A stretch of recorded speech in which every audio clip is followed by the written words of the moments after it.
Hey guys, welcome to Zombie Star. This is Wayland, and check out what I found at my local comic book shop this week. This is Inosuke in plush form. You can check that out. How could I not? How could I not take this guy home with me? So I'm not really into plushies. You're not going to see me buy a lot of plushies, but if it's Inosuke from Demon Slayer, that's a different story. So he's completely going to be our new mascot for this channel. So you're going to be seeing a lot of him. Inosuke from Demon Slayer anime, if you're not watching that, you need to be doing that. If you're not reading that manga, you need to be doing that as well. While we were there, we did pick up some issues, but let me put Inosuke where he belongs, watching over us from on high. Stay right there for me. Okay. Image Comic Books, or Comic Books Publication Image, is got to be one of the publications that I think puts out some of the most original content. Obviously known for the massively popular Walking Dead by Robert Kirkman, but Image puts out a lot of kind of smaller run, original, really off the beaten path, strays away from your Marvel DCU superhero trend and that way of storytelling. Ain't nothing wrong with it, but I really do appreciate a publishing company that kind of focuses on smaller stories, digestible stories, and gathering various artists and writers to do this. I think currently one of the standout titles for Image right now is Stillwater by Chip Zdarsky and Ramon K. Perez and Mike Spicer. So what we're seeing here is kind of a really cool story it's a suspense thriller, supernatural thriller, following the story of a man who gets who gets drawn into this little town he has got history with, and this insanity ensues when he discovers this supernatural element to this town. Things get out of control. He starts running for his life, and a game of cat and mouse kind of begins. Issue number 4 really, again, is just following this mystery trend, really loving the suspense in it, and just really loving the originality. I think this is a really great title. If you're into comic books, want to read something a little bit different, a little bit something more unusual, Stillwater I think is a really good recommendation. This was a lot of fun to read. I really want to wait to see. Can't wait to see where this is going to end up. But going back to more traditional comic book storytelling, Null currently right now in the Marvel Universe is kind of your big bad, and it's kind of dominating the entire universe and even just the comic book realm. Him being the king of symbiotes, he is just running amok among the Marvel universe. So, Symbiote Spider-Man is kind of a runoff, a spin-off, side kind of story about kind of the effects that are occurring because of Null and his interactions with the universe. We saw the release of number 2, and of course you'll see King in Black. This means it is of course a spin-off or side run of the main storyline. Love that cover. This is just the standard cover, and we did pick up a variant. This is not an incentive cover. This was just cover B, and there were only 2 covers for this.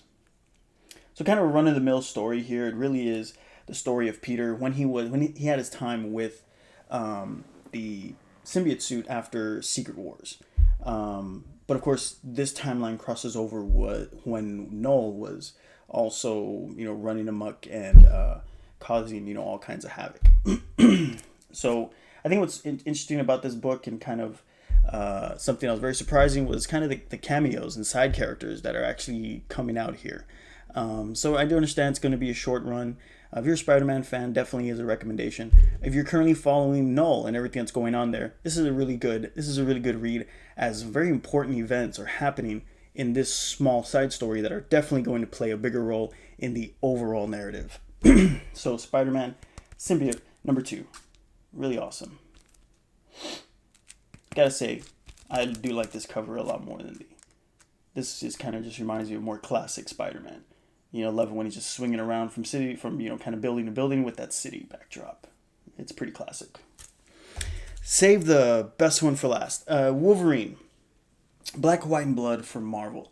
If you're a Wolverine fan, this is something that you really need to pick up. If you like, superhero stories and things like that, this is all something you have to pick up. But also if you appreciate really good art and kind of unique art, Wolverine is something really special. So this week we saw Wolverine, Black, White, and Blood release, and that standard cover is really awesome. There are so many artists and writers involved in this. DC's doing something similar with Batman right now, with Batman Black and White.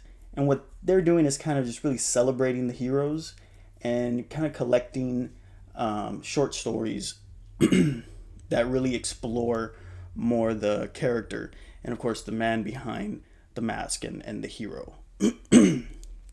Our main cover, I was able to snag our variant, 1 in 25, by Bustos. Again, there's so many artists involved with this, as there's several stories inside each issue. Issue number 2, the first story really blows me away. It's so beautifully done. Black, White, and Blood is named that way because it only incorporates those 3 colors, same as Batman Black and White. So, but this issue, that first story, it is just so brilliantly done, and that artwork is just amazing. If you're reading this, if you have read it, you know there's that one spread that takes up both pages. Really blew me away. Wolverine, Black, White, and Blood really was the standout for this week, and I think it's going to be the standout kind of comic book that's currently running. We'll be looking forward for issue number 3. I'm going to try to hunt down all those incentive variants that are going to come out for it. I'm really going to try to complete my set here.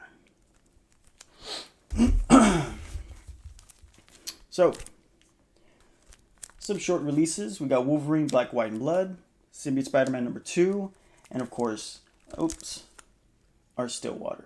This book is really good, guys. I really do recommend it. And of course, our standout, Wolverine. So, that was it for this week. We're not going to forget Inosuke from Demon Slayer plush. Yeah, he did kind of steal the show, didn't he? Alright, probably not. It doesn't matter. See you guys next time.